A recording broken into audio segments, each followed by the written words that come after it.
यहाँ पर पीपीएल की पाकिस्तान पेट्रोलियम लिमिटेड जो है इस कंपनी का थोड़ा सा बताइए कि क्या इसके बिजनेस मॉडल है और सेल्स वगैरह के हवाले से जरा सा ये बताइए कि इसमें अगर एंट्री ली जाए तो कितना बेनिफिशियल रहेगा।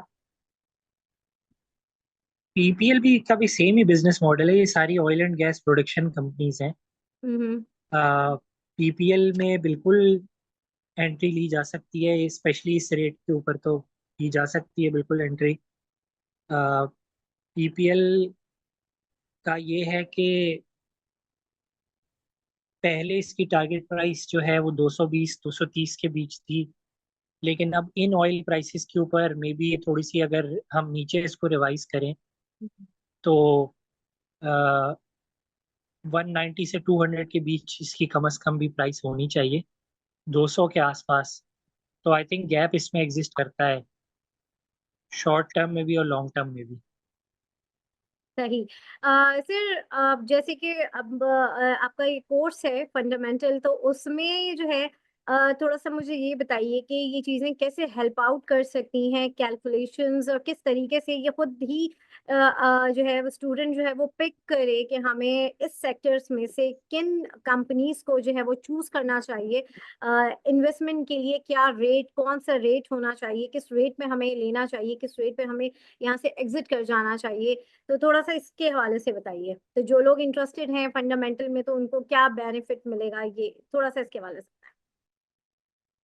जी, ये जो कोर्स है फंडामेंटल एनालिसिस लोगों को सिखाएगा हम्म। और बहुत सिंपल तरीके से एनालिसिस करना सिखाएगा। और जो लोग इन्वेस्ट करते हुए जो कॉमन मिस्टेक्स करते हैं और जो है जल्दबाजी जो करते हैं इन्वेस्टमेंट करने के लिए, जो है हम तो जाहिर है इस तरह के लोगों से डेली के बेसिस पे डील कर रहे होते हैं, जल्दबाज किस्म के लोगों से। हम्म। और स्पेशली जो है अ, जो हमारी मार्केटिंग की टीम वाली और स्पेशली मिस नादिया वगैरह जो लोग हैं, जिनको लोग मैसेजेस और कॉलें कर करके तंग करते हैं, तो वो जो है एक ये कोर्स जो है एक सब्र भी जो है वो डेवलप करेगा लोगों के अंदर। हाँ, बहुत और जरूरी है। जो है लोगों के अंदर सब्र डेवलप करेगा। और जो है मैम नादिया के सब्र का इम्तिहान कम होगा इस कोर्स से। तो जो है ये इसलिए बेनिफिशियल होगा। और नॉर्मली बेसिकली होता है कि कुछ कुछ मिस्टेक्स हम चीज़ों को देखते हुए कर रहे होते हैं, हम्म। जो कि जाहिर है अंडरस्टैंडेबल है कि अ, हम लोग किसी भी स्टॉक की प्राइस को देखते हैं। जो प्राइस होती है स्टॉक की वो जो है वो इन इट सेल्फ कुछ भी नहीं होती। अ, जो स्टॉक की जो वैल्यू होती है वो निकालने के मुख्तलिफ तरीके होते हैं, जिसमें प्राइस का शायद थोड़ा बहुत ताल्लुक होता है, लेकिन उसको देखने के और बहुत मुख्तलिफ तरीके हैं।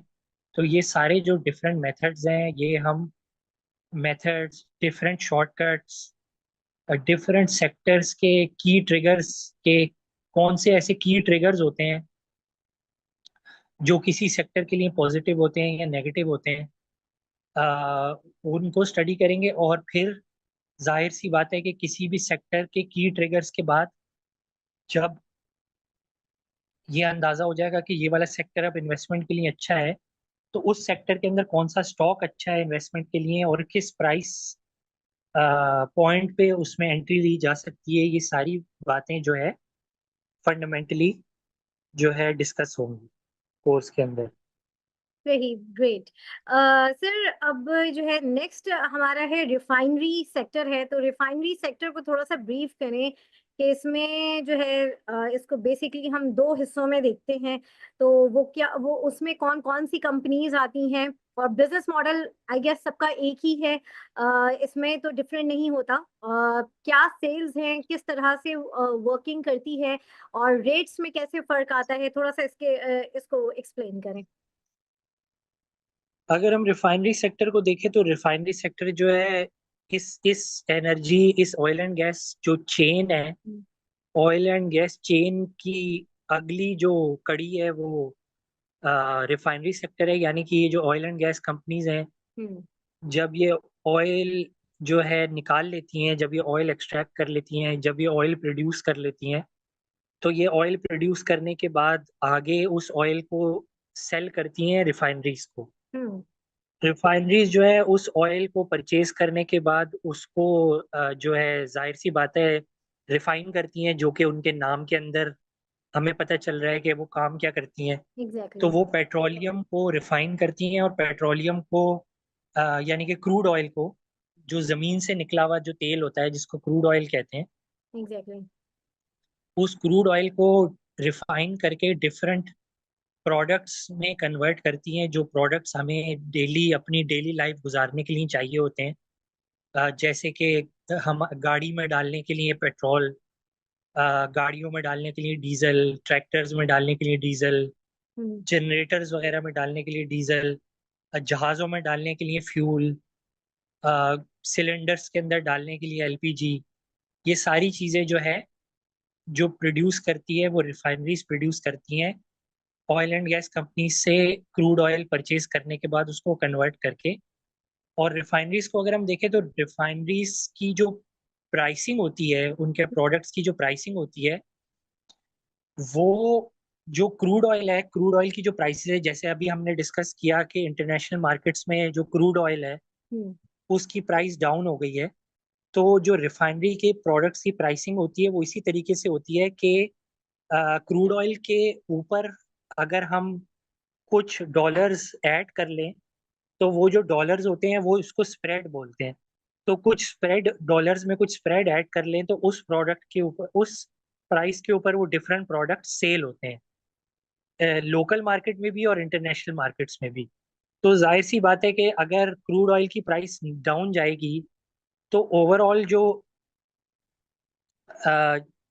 जो रिफाइनरी की सेल्स हैं वो भी डाउन जाएंगी।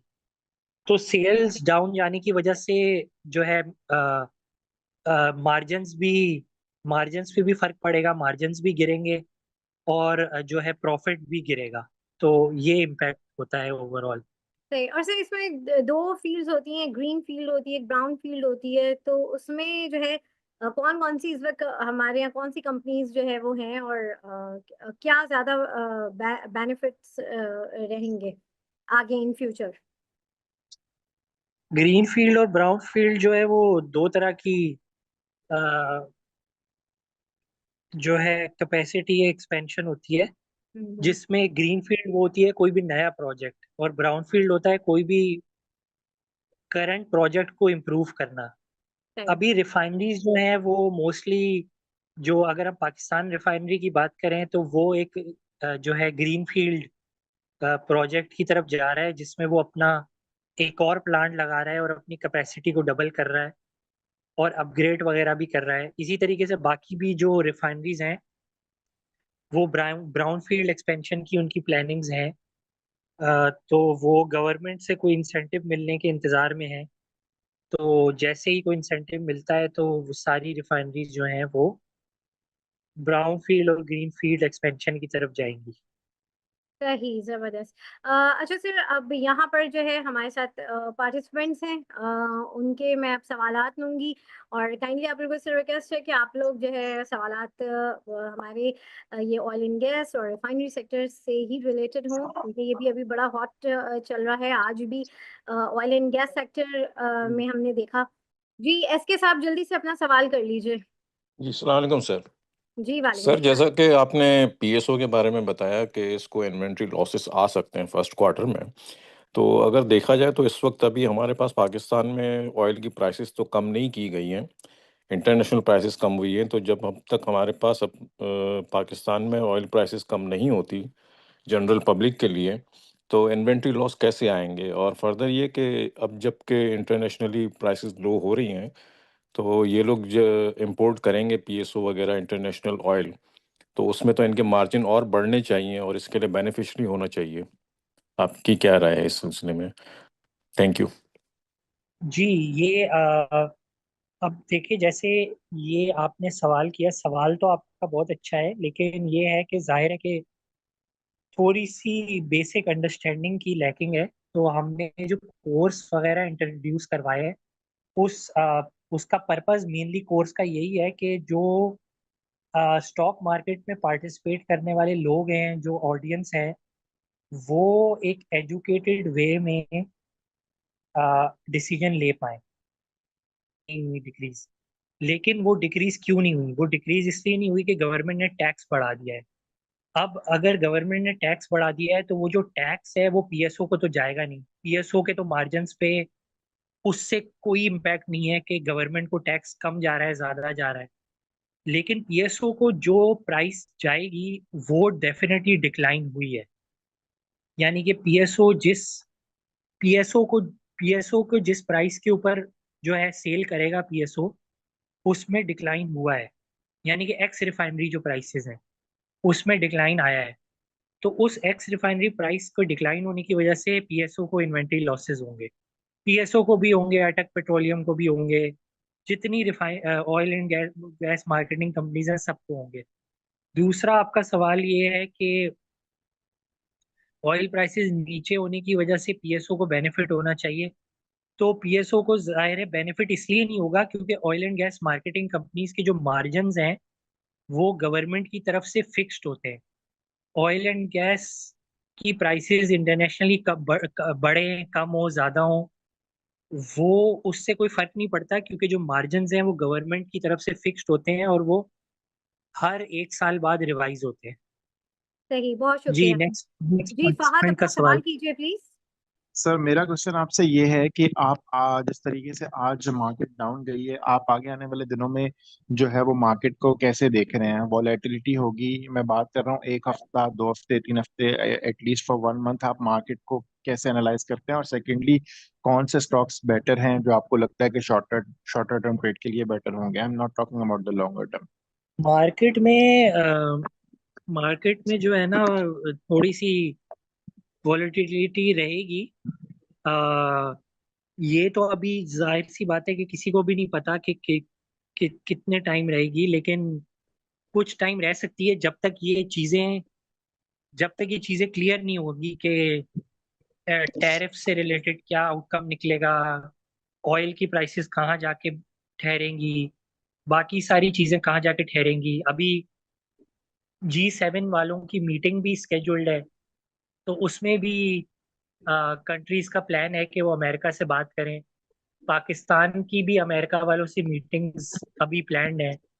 तो ये सारी चीजें जब तक क्लियर नहीं होती तब तक अप डाउन चलते रहेगी, ग्लोबल मार्केट्स भी और पाकिस्तान की मार्केट भी। लेकिन पाकिस्तान की मार्केट में ये है कि अ, जो अच्छे स्टॉक्स हैं जो कि आपको इस टाइम पे डाउन होने की वजह से अच्छी प्राइस पे मिल रहे हैं या मिल रहे थे, उनमें देखें ऑलरेडी रिकवरी आई है। जैसे अगर हम वैसे ही एक स्टॉक की मैं एग्जांपल दे रहा हूँ, फौजी सीमेंट को ले लें। फौजी सीमेंट 43 तक गया था लेकिन 45 पे वापस आ गया क्योंकि उसके बिजनेस मॉडल उसका स्ट्रांग है और ये सारी जो चीजें हो रही हैं इसका उसके ऊपर कोई बहुत ज्यादा इम्पैक्ट नहीं है। तो ऐसे स्टॉक्स जिनके ऊपर इन सारी चीजों का डेवलपमेंट्स का कोई इम्पैक्ट नहीं है बहुत ज्यादा, और जो इस टाइम पे अच्छी प्राइस के ऊपर मिल रहे हैं, तो उनको ले लेना चाहिए। वो कब परफॉर्म करेंगे, 1 महीने बाद, 2 महीने बाद, 1 हफ्ते बाद, ये मार्केट की टाइमिंग करना सबसे बड़ी मिस्टेक होती है। कि मार्केट मुझे लगता है कि अभी चल जाएगी, मार्केट मुझे लगता है कि कल चल जाएगी, परसों चल जाएगी। ये इन चीजों में अगर कोई इंसान पड़ता है तो वो लॉस ही करता है। जो इंसान अच्छे स्टॉक्स पिक करता है अच्छी प्राइस के ऊपर, वो फायदे में ही रहता है, बजाय इसके कि जो इंसान शॉर्ट टर्म अप्रोच लेके चले। सही, हाँ। बहुत जी, शुक्रिया सर जी। नेक्स्ट।